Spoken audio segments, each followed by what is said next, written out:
এখন দেখবেন রাতের সংবাদ। করছেন পাশাপাশি আপনারাও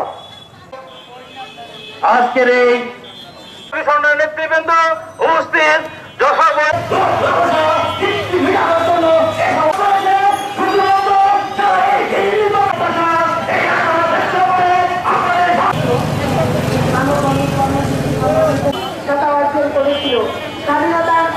ধর্ষক আজকে আমরা নারীরা দাঁড়িয়ে একটি নির্জন অন্ধকারে ধর্ষণ করে আজকে আমরা এখানে দাঁড়িয়ে একটি কথাই বলতে চাই।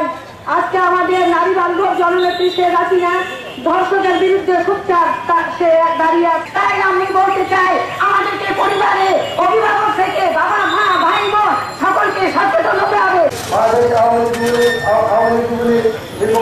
আজকের এই তরুণদের সংগ্রাম করে এই জানানোটা নতুন কিছু নয়। আমরা প্রতি বছর প্রতিনিয়ত কম আর বেশি দীর্ঘদিন ধরে এইভাবে মানুষ বন্ধ করছি। আমরা প্রত্যেকটি ধর্ষকের বিচার চাই, ধর্ষককে ধর্ষক হিসেবে চিহ্নিত করেন এবং প্রতিবাদী হয়ে ওঠেন এবং এটাকে অন্য কোনো খাতে প্রবাহিত করে এই মূল উদ্দেশ্যটাকে ব্যাহত করবেন না।